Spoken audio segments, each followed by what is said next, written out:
All right. Thank you guys for joining me on Off the Hook. This is your host, AJ Gonzalez. I got Arnold Barboza, 25-0, WBO, NABF champion. Woo, I had to hold my breath on that one, man. How you doing, brother? Man, I'm doing good, man. Thank you for having me, man. I really appreciate it, for real. No, man, I really appreciate you coming on for the second time. I had you on my other podcast, the Los Golpes Gonzalez show. Yes, So, it's cool to have you on again on this one, man. Hey, I got a lot to talk about. Man. For one, what's up with your Lakers right now?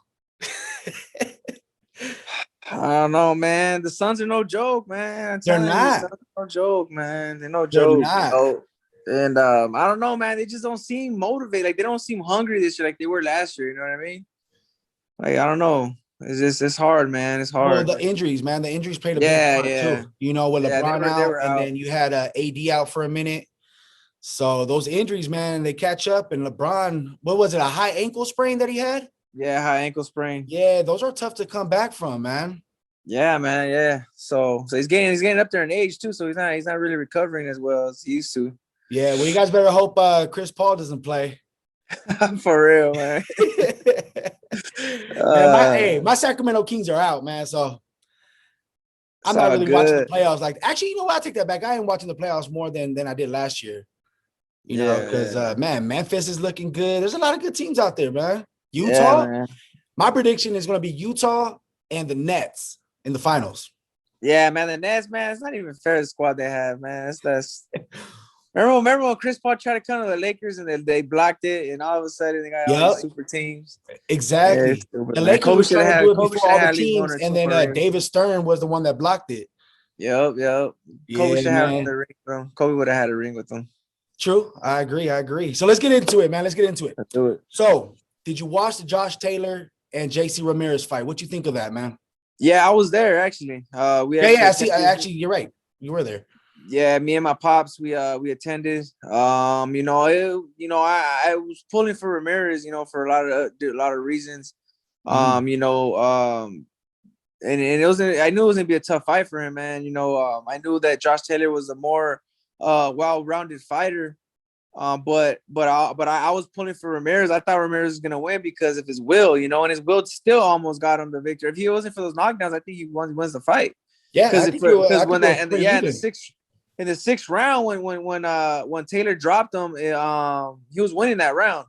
And then he caught him, and I was like, oh fuck, here we go. You know what I mean? Do you think that it was possibly the ref, man? I don't think the ref he wasn't on his game that day. He was not. Like, he was letting him hold too much. Then he'll get in the middle too much. Like, it was just awkward, to be honest with you. Like, watching it at home, seeing the ref get involved way too much was a little awkward for me. Yeah, man.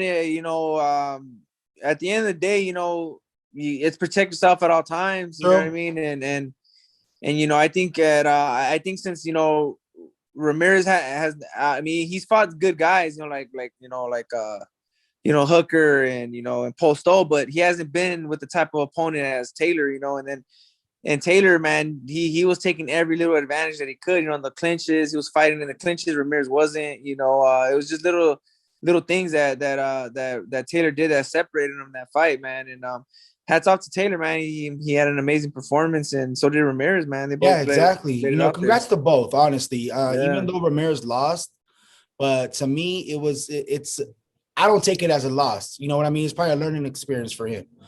They were both undefeated. He got his first loss, but he fought well, man. He fought really well. Josh Taylor did good too. So I don't take nothing from any of them. No, honestly. Man. Yeah, I don't either, man. I told my manager, right after the fight, I told him, hey, Rick, tell, Ramirez, it was a tough loss, but I see more in this fight than I ever seen from him in any other fight. He showed it all, man, and he'll be a champion again. Definitely, man. And that's your division right there. So let's get into it with that. Do you see a fight with Josh Taylor coming soon? To be honest, I think he has plans in terms of, he's fighting in the UK with Catterall, right? Or something like that. And then, but, shit, if he's willing to give me a shot, man, I'll take it in a heartbeat, I want to become champion. It's been a long time coming, man. And I feel like I deserve it.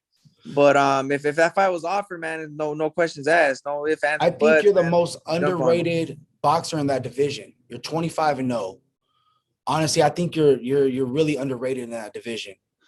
Top Rank honestly needs to get you more.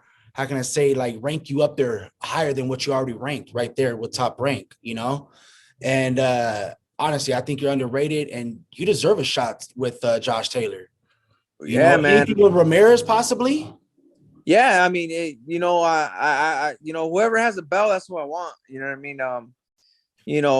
I feel like, my time's not gonna come until later this year, maybe December, maybe, God willing, my next fight, whenever that may be, that I pull through, which I am, because right now, in the gym, I'm starving right now, man. Yeah, Right now, no one beats me. I'm telling you, I've been I training agree. hard, man. I've been fucking, this whole year in the gym, man, and me not having to fight for this long, it's only making me more hungry, So I'm ready to go, man. I'm amped up for my next fight, and whoever is my opponent is gonna feel it.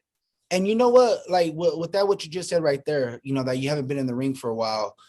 Today I was at the press conference at the Ubali and Donaire, and Donaire hasn't fought in 18 months. So I asked him that question: how does that work? Like, does it affect you mentally, physically, or does it actually help you mentally and physically to be away from the ring for that long? Because it probably does give you that urge, like, man, I want to get back. I want to get back. It makes you more hungry, like you said.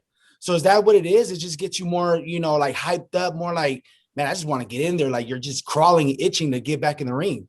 Yeah, man. Like for a lot of fighters, it's different. Like for the older guys, like Donaire, right? He needs the long break. He needs to recover. He's been through a lot of wars and a lot of wear and tear in his body. So the time off is good for him. I helped them Me, out, honestly. yeah, it helps him out more than anything. Me, I'm trying to be active. I'm still a little younger. I haven't been in too many wars. My last fight was probably the only war that I've pretty much been in, because I could have made the fight easier, but I chose to do it the way I did it. Right. For me, man, it makes me hungry. I'm fucking in sparrings, man. You can see it. Yeah. I need to get a fight, man. Trust me. I need to fight soon, man. Now you'll get it, man. So what names are floating around there that, like legit possibilities for you to fight next? I mean, we talked about Ramirez, we talked about Taylor. What about Cepeda? Yeah, well, me and Cepeda, we know each other. We grew up almost around the same area. He grew up in Ballin Park down the street from us. I grew up in South Almani. So we know each other for a while, and we hung out. We hang out. He's a good friend, man. And me and him always said, that we would fight. We would love to fight, but it has to be me something. We're not just gonna fight. Just to fight. It has to be a title shot. It has to be, something. It has to be something. And he's a good fighter, man. And I think, if we go our separate ways for a bout, hopefully we can meet up and unify. I mean, that's looking a little ahead, but you never know. Okay, it's a big possibility. Well, anything right now is a possibility in boxing. Yes, sir. I personally think boxing's in a really good state right now. With the pandemic, I think they did everything well in regards to giving us, especially this year, the fights. I think every fight that's on every card, on PBC, on Top Rank, I think they've been lights out. Honestly, they've been good. All of them have been good. So it's only going to get better too. There's a lot of good fights coming up. Pacquiao and Spence, man. Who do you got in that fight? Man, look, I'm a big Pacquiao fan, man. I've always been a big Pacquiao fan my whole career. But it's Spence, man. He's younger. He's a little strong. He's big, man. But I mean, Pacquiao's fought big guys before. You know what I mean? I'm pulling for Pacquiao, man. My heart's with Pacquiao, but if I was to bet something, it'd be Spence. You know what I mean? Just because of the youth. You know what I mean? But you still can't count out Pacquiao. No, hell no, man. You prove that with Thurman. And that's the scary thing, at the age that he's in, at the stage that he's in, he's still, I believe, dominating, boxing, like he's dominating his sport. And I mean, everybody wants to call out Pacquiao right now too. I'm surprised that fight didn't happen with him and Crawford. That would have been a good one. Do you think that fight will happen after Spence? Well, I don't know. I don't know. I heard Pacquiao said he's going to retire after this one. I heard that too. Yeah. So I mean, it might not happen, but Spence and Crawford is something, man, that I would love to watch, man. I would love to to see that happen. But you know, it sucks with this, you know, these, you know, with PBC and, you know, Top Rank, how they have their own, you know, thing going. You know what I mean? That's true. Another fight too, Fury and Wilder, the trilogy, man, that's going to happen. I don't think there's a date yet. They're talking about July 24th or mid-August, early August. Sometime in July and August is going to happen. Who do you got on that fight? Oh man, I got Fury all day, man. Me too. Fury is he's one of my favorite fighters right now, man. I think he's the best heavyweight in the game right now. Yeah. You know what I mean? So I don't think anybody beats him right now in the heavyweight division. Honestly, I don't. You know, I don't. And I think he walks through Wilder, man. I think he beats him, knocks him out, and then I think he goes and beats Joshua as well. I mean, I've seen videos of Wilder working out recently. He looks good. Wilder's always looked in shape, though. He's always looked good. He's always looked fit and focused. I mean, last fight, he didn't really look too focused. There's something wrong there. You know what I mean? There's something that wasn't right with him. I don't know. This will be a good one. You know, hopefully to Joshua and Ruiz, a trilogy. There's a lot of fights to be made right now. Like, honestly, that's what I'm saying with the sport of boxing. It's in a good place right now because there's a bunch of fights that can be made and exciting fights. You know, Canelo and Caleb. Well, who would you rather watch? Canelo versus Caleb or Canelo versus Benavidez? I'd rather see Canelo and Benavidez. I think that's a bigger fight. I think that's a more money fight for them. You know what I mean? I think it sells more. You know what I mean? So I think a Benavidez and Canelo would be crazy. It'll be good. That would. I think Canelo's going to go with the Caleb route first. Yeah. You know, to basically get all the belts. And then he'll get that, you know, then he'll fight Benavidez. Yeah, man. But no one right now beats Canelo, man. Nobody. Nobody. Crazy right now. Nobody, good. Man. Crazy good. Okay, so Mayweather and Logan Paul. Who do you got, man? Hey, man, I feel like it's a joke when it comes to Jake Paul with the, what do you say? Got your hat. Got your hat, man. Man, I don't know. Do you think that was staged? I don't know, man. If it was, kind of real, he beat his ass, right? Yeah, it looked kind of real. Yeah. But what's your thoughts on that fight, man?